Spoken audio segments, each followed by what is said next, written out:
जो मनगढ़ंत कहानियां हैं वो उठानी पड़ती है और उनको सुनानी पड़ती है।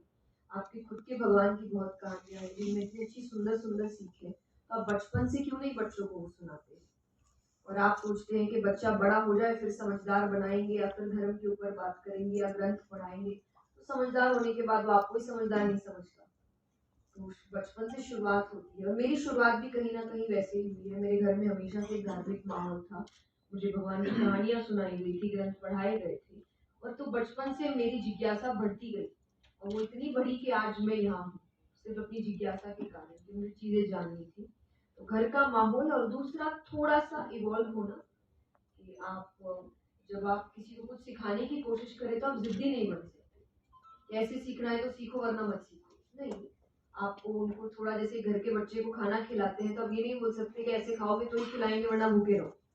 आप कोई भाग के खिला रहा है, कोई फोन दिखा के खिला रहा है, कोई कहानियां सुना के, क्योंकि आपका इंटेंशन है बच्चे को खाना खिलाना, तो आपका इंटेंशन होना चाहिए युवा को धर्म के पास लाना। तो आप कहोगे कहानियां, तो मैं कहानियां सुनाती हूँ, भजन तो मैं भजन सुनाती हूँ, मोटिवेशन तो मोटिवेशन में बताती हूँ। तो थोड़ा सा चेंज लाना, ताकि यूथ आपके साथ रिलेटेबिलिटी महसूस कर सके। जिद्दी नहीं होना कि ऐसे आना तो आओ वरना दूर रहो, तो वो दूर रहता है आपसे, क्योंकि समय बदल रहा है।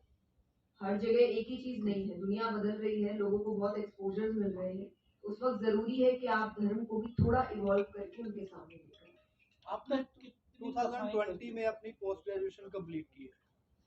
2020 में आपने पोस्ट ग्रेजुएशन मैंने सिर्फ ग्रेजुएशन की है। 20 में की है? नहीं, मुझे 5 साल हो गए। 5 साल हो गए। तो आपके साथ जो कॉलेज में आपके जो कुलीग रहे हैं, आपके फ्रेंड्स रहे हैं, वो अब आपको कैसे देखते हैं कि आपके साथ वो आपके साथ कैसे उसके पढ़ते थे उनके साथ, अब आप जो है कथावाचक हो गए हैं, तो कभी उनसे कभी मुलाकात हुई या कभी उन्होंने कभी आपसे संपर्क किया? नहीं, पहली बात तो मेरे कॉलेज के कोई दोस्त रहे नहीं, क्योंकि कॉलेज मैंने थोड़ा प्राइवेटली की थी, सिर्फ मैं एग्जाम देने जाती थी। तो मेरे आज तक स्कूल के ही दोस्त हैं सिर्फ। और स्कूल के जो बचपन के आपके दोस्त होते हैं वो बचपन से आपके साथ है, तो उनको कोई फर्क नहीं पड़ता आप क्या बन रहे हैं या क्या कर रहे हैं, उनको अच्छा लगता है डेफिनेटली। और हम कभी नहीं, हम जब भी घर जाते हैं मैं उनसे मिलती हूँ, या वो जहाँ भी कहीं ना कहीं काम कर रहे हैं तो हम कोशिश करते हैं कि महीने में 1-2 बार तो हम मिल ही रहे एक दूसरे से। तो अच्छा लगता है, कोई बदलाव नहीं है, क्योंकि बचपन की दोस्ती में बदलाव आते हैं। देश में अगर हिंदुत्व की बात की जाती है तो क्या उस पर राजनीति होनी चाहिए कि नहीं? राजनीति के ऊपर देखिए मैं कुछ नहीं, जानती राजनीति नहीं, पे पर नहीं, मैं ये कहूंगी हिंदुत्व की कि बात कर रहे हैं। राजनीति के ऊपर मैंने एक प्रसंग जरूर हमने बात करी थी कि राजनीति खराब नहीं है अगर कृष्ण सी करी जाए तो।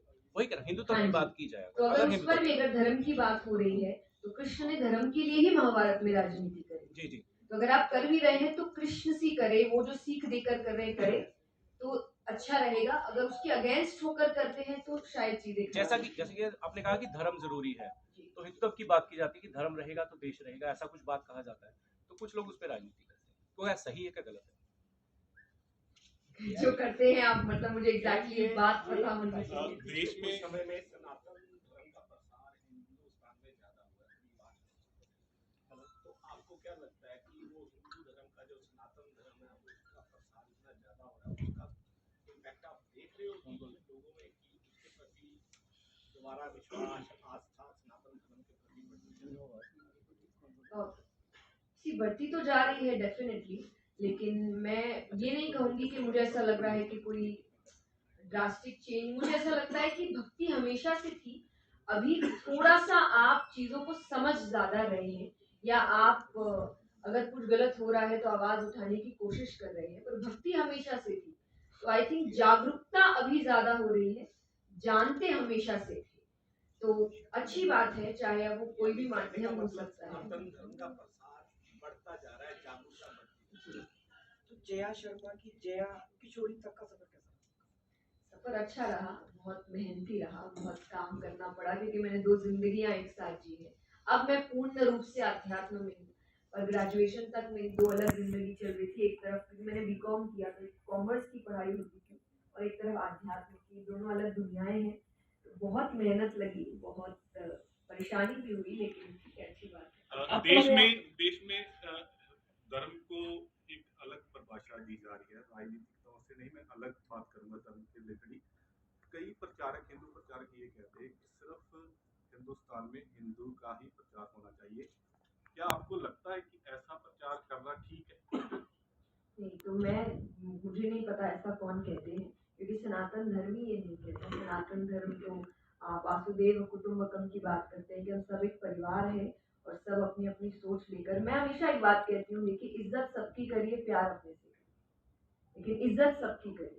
कि आप अगर किसी की एक सोच है तो मैं आपकी सोच की इज्जत करती हूँ, लेकिन मैं आपसे वही एक्सपेक्टेशन वापसी रखती हूँ कि आप मेरी सोच या मेरी भावना उसकी इज्जत करेंगे। तो ऐसे ही परिवार भी चलता है। एक परिवार में अगर 5 लोग हैं तो 5 एक माथे नहीं होते, सबकी अलग अलग सोच है। मतलब रिस्पेक्ट हर धर्म की हाँ करेंगे, जी, रिस्पेक्ट पर सबकी प्यार करेंगे। सिर्फ तो अपने तो धर्म अच्छी की। बात है, वो वही बात कहते हैं, आप अपने देश के नहीं तो किसी देश के नहीं। तो अगर आप अपने के ही नहीं तो आप किसी के क्या ही होंगे।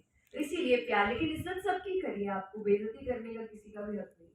जया जी, आपको अध्यात्म के लिए सफर कैसे शुरू हुआ? मतलब आपने कब सोचा कि मेरे को इसी लाइन में जाना है, या अध्यात्म में जाना है, या इसी का प्रचार करना है? मैंने कभी सोचा ही नहीं। मेरी शुरुआत 5 साल की उम्र से हुई थी, 5-6 साल की थी मैं। तो मैं हमेशा से एक बात कहती आई हूँ कि मैंने ये काम नहीं चुना था, इस काम ने मुझे चुना था। तो शुरुआत ऐसी हुई थी कि मुझे पता नहीं था कि मैं क्या कर रही हूँ, या ये कोई काम भी हो सकता है, ये कोई रास्ता भी हो सकता है। मुझे अच्छा लग रहा था, तो मैंने शुरुआत पहले भजन गाने से करी थी। मैं भजन गाती थी। फिर धीरे धीरे मुझे कथाओं की तरफ, जैसे मैंने कहा मेरी जिज्ञासा मुझे लेकर जाती है हर जगह। तो कथा की ओर जिज्ञासा गई, फिर श्रीमद् भागवत की ओर जिज्ञासा गई, अब मोटिवेशनल सेशंस की ओर जिज्ञासा जा रही है। तो बस मुझे रास्ते दिखते जा रहे हैं, मैं चुनती जा रही हूँ। तो शुरुआत तो मैंने चुना कुछ नहीं था, उसने मुझे चुना था। आपको अब कौन तक सी चीज कितनी मोटिवेट कथाएं कर कर रही चुके है? हैं? जैसे आपने कहा ना मोटिवेशन की तरफ जा रहे हो, तो आपको कौन सी चीज मोटिवेट कर रही है? मुझे एक्चुअली आप लोग मोटिवेट करते हैं, यानी जो मुझे सुन रहे हैं, जब मुझे रिस्पॉन्स अच्छा मिलता है और मुझे ऐसा कुछ लोग आकर बताते हैं कि आपकी बात ने ये चेंज कर दिया, या आपकी बात ने मुझे फेलियर से, तो मुझे ऐसा लगता है कि नहीं, मेहनत काम आ रही है।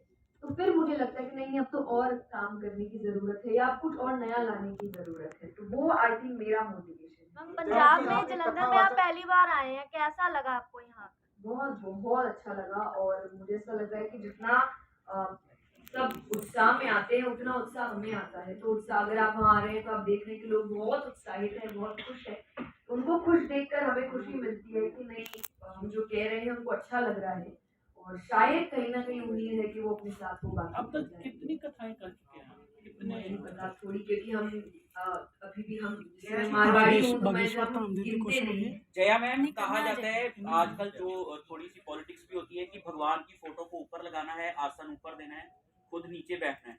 तो जो आप कथा करते हैं वहाँ लड्डू गोपाल जी को अपने बराबर आप सामने रख के करते हैं, तो उसको आप कैसे देखते हैं? ये एक परंपरा का, जिसको हम व्यासपीठ कहते हैं, ये सबसे उच्च स्थान माना गया है।